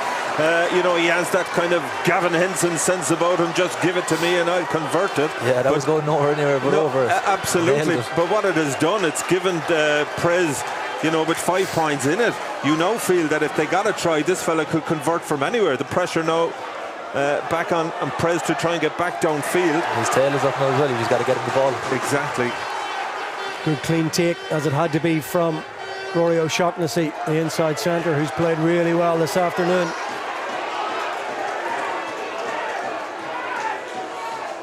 Prez will be galvanised by that for sure. Massive 7-pointer. Will it just take the wind out of the sails of Christians, who've been so good right up to that point?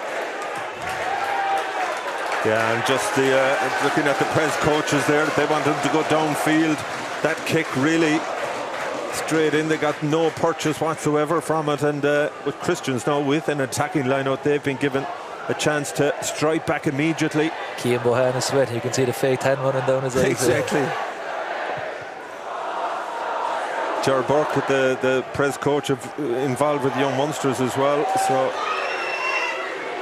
and there you see quick delivery from Rasmussen, looking to capitalise on this field position, but they're going to lose the ball again. George Clancy right there. It's a big turnover. It's Jacob Sheehan, is it? Yeah, great work there from Sheehan. He's had a really good game. We know his set piece work has been spot on, but that's been a failing of Christians all day. They haven't learned from it, and when you're in a position like there, you have to control possession. That's just a big psychological boost for Prez, but the difficulty again, the angle, the wind. They haven't got a huge amount of purchase in terms of the kick. So be interesting here how they got up to Christians 22 the last time. Penalty, kick the touch, maul, penalty, kick the touch. So see if they go the same route here. And so huge pressure once again on Danny Sheehan. Players need to find a way to get upfield, get themselves on level terms or better potentially. They had to start with a good delivery, and it was. And look at this marauding maul, and now they break away. And should that ball have been kept in hand, it was risky in terms of the offload from Dennehy. He didn't really have the support runners that he required, and under pressure it's a stray one really from Dara Burke. He might have found a better angle than that. O'Connor kicking into the unprotected backfield over on that far side. He's ahead of the kicker. Where is that going to end up? Burke under huge pressure from Condon and into touch. Oh, this game is not done yet. There's nowhere for Burke to go there. What a kick chase. Incredible chase from Condon, but go back to the original line-out. Christians decided not to contest them all. They stand. I'd like to see great knowledge of the rules by the Presidents not to transfer the ball. Exactly. Once you take the ball in front, if you slip it back, then the penalty is against you. But they held the ball in. Christians took the gamble, but it didn't work. I'm surprised at that, considering how well they stopped them all at the 22 previously. Yeah, but you're giving the opposition just that opportunity to build momentum. As you mentioned, their work on the ground had been excellent in stopping that Prez maul, and now Prez, having been 12 points down, in a brilliant position to try and put more pressure on here. Squeaky bump time. High octane stakes. I think it's Herdman again all the way over there who gets his clutches on it. Good maul deal then. Now Sheehan. Oh, good reach. It had to be. I think it's O'Shaughnessy again, who's dipped low right to his bootlaces to keep that alive for Prez. How important might that be? 90 seconds of the regulation 70 remaining. 5-point game, and it's all here for the taking for Prez. And Christians know that any little knock on any error they can force out of the opposition now, surely that would be them home and host.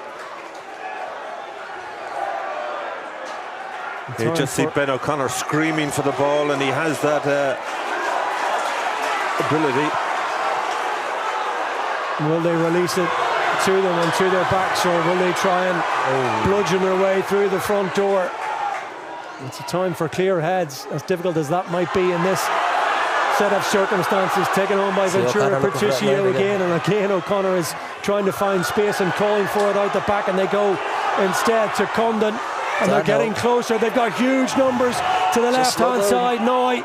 They keep it in the forwards, and now can they hold them up? Prez get the grind. Still on. It's still on left, yep, it absolutely is, if they can put it through the hands. Back inside, O'Shaughnessy, and now surely is there a way through? Oh, it's a brilliant tackle. Is it a try-saving tackle, or do they get a time? Prez have found a way through, and they've got the try. Until we gave that, and we didn't give one the first half. That's phenomenal. Again, O'Connor instrumental in that. Shaughnessy there playing the ball out of the tackle. O'Connor has it here. Good tackle initially. He's rolled on his back there. He obviously, we just see the number 15 jersey there. Look, he looks confident. I think he did get it down, to be fair. What a comeback by Prez. Scott Sexton was in there as well, but how they've managed to get that done right on 70 minutes. Yeah, this conversion just marginally easier than the one he got a couple of minutes ago, but still, given the swirling wind, a difficult kick, this you feel, to win the game. Well, we've spoken all afternoon. Are you going to go to Garrow and go for the replay, Donald? I doubt it. We've spoken about big moments, even early in these players' careers. This is a massive, massive moment for a player who seems to relish the pressure.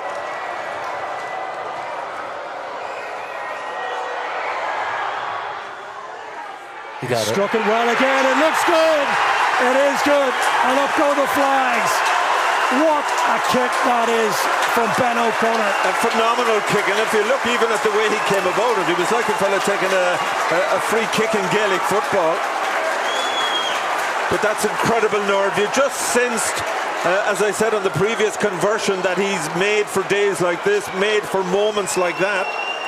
Good restart. No surprise to see Christians about their business really, really quickly. Knocked on from O'Shaughnessy, so just a knock-on advantage, and is there to be one more twist in this tale? An absorbing second half, an absorbing game right across the 70-plus minutes. Yeah, they're going back, I think, for the previous infringement, and the history of this game, I can tell you, is littered with games that are won deep into injury time. Prez, to be fair, we're 2 minutes over the clock, 12 points down. They've managed to go 2 ahead, but a penalty, drop goal, anything can still win it for Christians. What's the play here? We know all about Dara Burke's footballing skills. To set up a couple of rucks, put them in the pocket and go for the drop goal would be a big call. Well, they're a fair bit out at the moment. I think you play first. If it comes up, it comes up. Yeah. Well, it's got to start, of course, with secure ball, and it is Christian's ball. Big defence. It's that man O'Shaughnessy again, wearing 12 for Prez. Burke just pops it inside to David Novak. 21 points to 19. Feverish defending from Prez, and have they got their hands on it? Is it going to be a turnover penalty that wins the game? Ultimately it is, and I think it's O'Shaughnessy in there again. He had support as well from the likes of O'Leary Kareem, but that surely is that.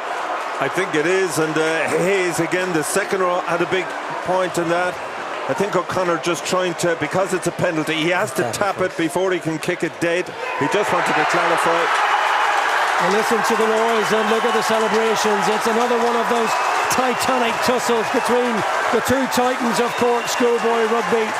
And from a neutral point of view, it certainly did not disappoint. It will be The agony and the ecstasy again, because it's a game that swung and swayed, ebbed and flowed on small margins, but it ultimately has been won in the end by Prez.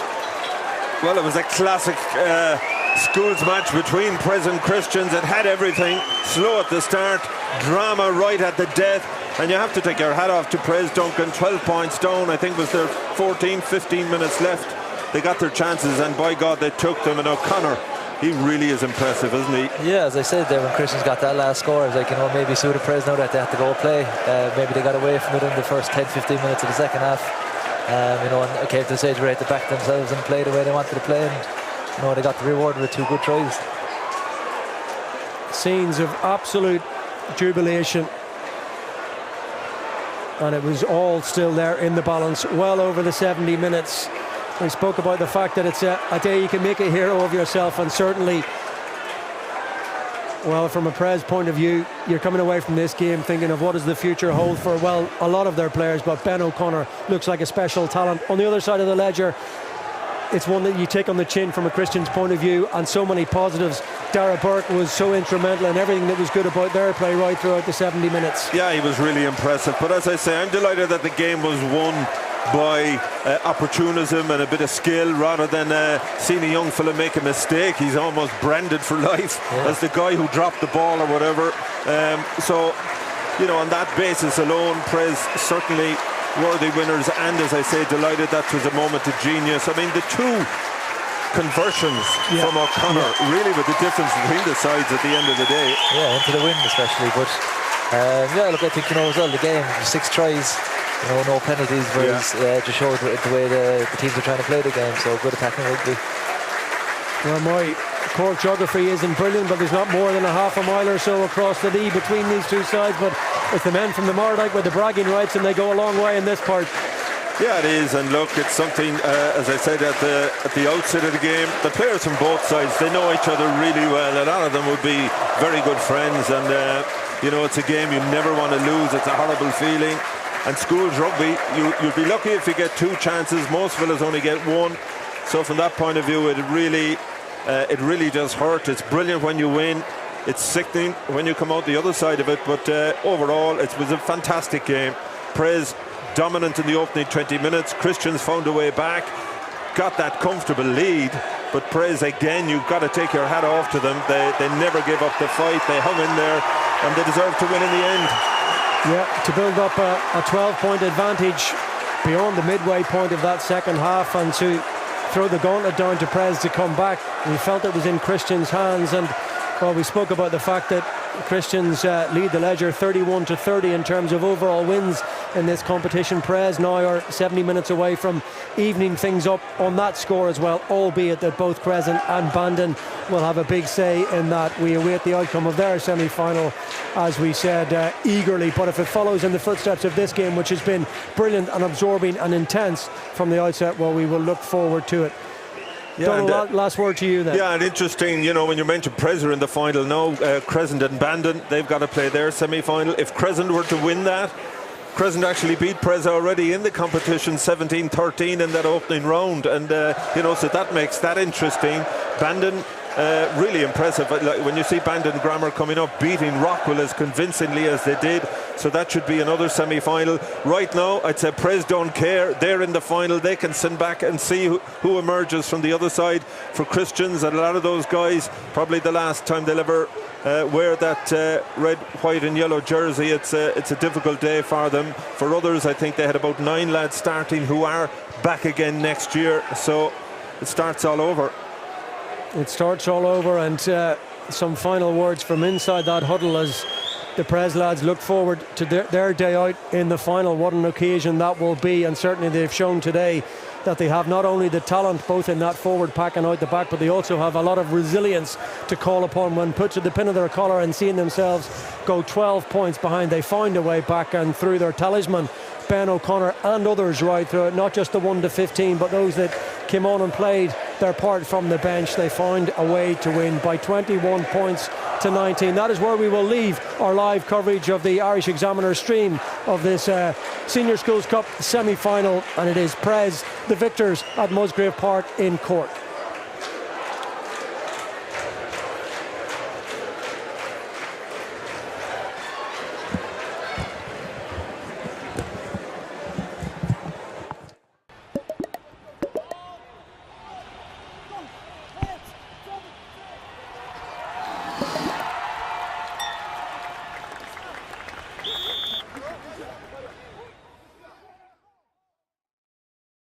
Energy suppliers, we all need one, but we don't need all the hopping around just for a discount or getting trapped in one plan. Don't take that. Take the power back with Pinergy Lifestyle. Use the app to see energy use in your home and choose a sustainable energy plan designed for your lifestyle, like work from home, family time, or EV charging time. So when your smart meter arrives, take the power back with Pinergy Lifestyle.